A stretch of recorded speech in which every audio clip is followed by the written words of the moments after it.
Before we get into this, drop a comment and tell me where you're watching from.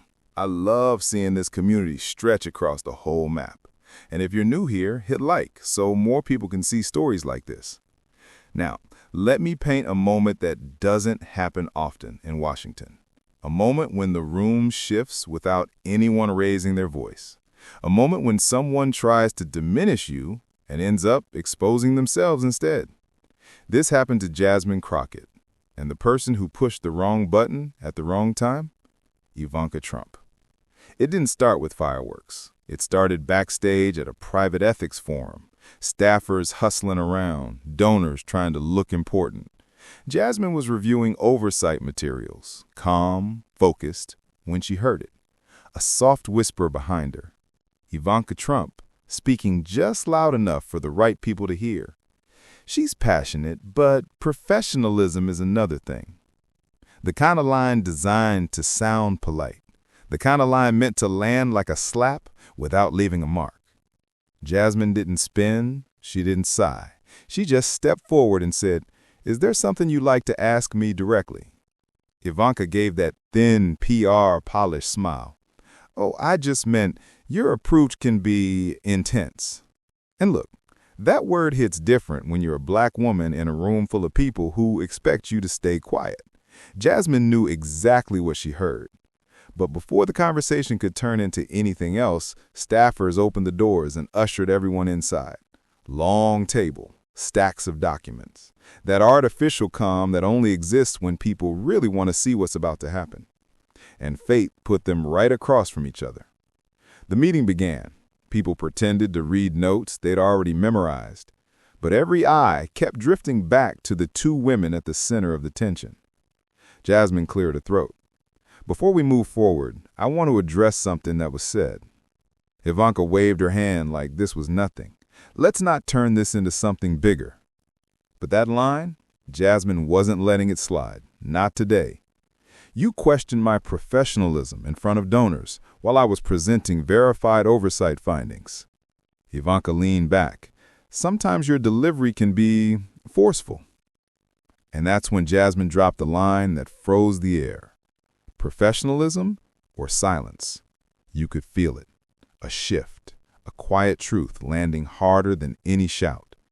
Then Jasmine opened her folder, page by page, and laid the receipts on the table. Oversight citations, advisory rulings, disclosure inconsistencies, letters from the Inspector General that had gone unanswered. She didn't raise her voice. She didn't even look up. You didn't dispute the facts. You reacted to the discomfort. A donor whispered under his breath, "She's right." Jasmine continued, still calm. Tension doesn't come from the person presenting the truth. It comes from the truth itself. And when women speak it, people call us intense or abrasive. It's a way to dodge accountability. Ivanka's posture shifted. For the first time, she looked like she understood something. This moment wasn't hers anymore. She had lost the room.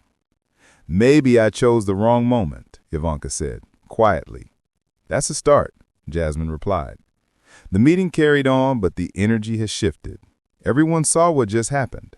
Quiet authority cutting through political theater. And like all things in Washington, the story didn't stay in that room. A staffer forwarded a summary to a colleague. A colleague forwarded it to a reporter, and within minutes, it was everywhere. Crockett came with receipts. She handled it with facts. Calm hits harder than loud. Ivanka's team scrambled to spin the moment, but Jasmine, she stayed silent. She didn't need to defend anything. The truth had already done that. When reporters finally caught her outside the Capitol, she said only one sentence. "The truth doesn't need help." And just like that, it became a headline. Teachers showed it to their students. Parents shared it with their kids. People who never comment on politics said the same thing. That's how you stand your ground. Later that evening, an older woman stopped Jasmine outside the building. "My granddaughter read what happened. She noticed you didn't yell. You just told the truth." Jasmine smiled. Calm doesn't mean weak.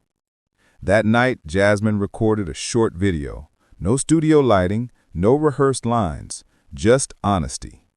There will be moments when someone questions you for telling the truth. You'll have to decide whether to shrink or stand. Strength isn't loud, it's steady. That clip went everywhere, not because it was dramatic, because it was real.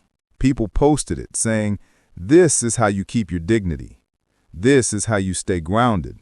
This is how you handle disrespect with clarity, not chaos." And when the dust settled, the moment became bigger than politics. It became a reminder. When someone tries to diminish you to make themselves taller, you don't have to match their tone. You don't have to raise your voice, and you don't have to shrink. Sometimes the strongest move you can make is to stay steady and let the truth do the talking.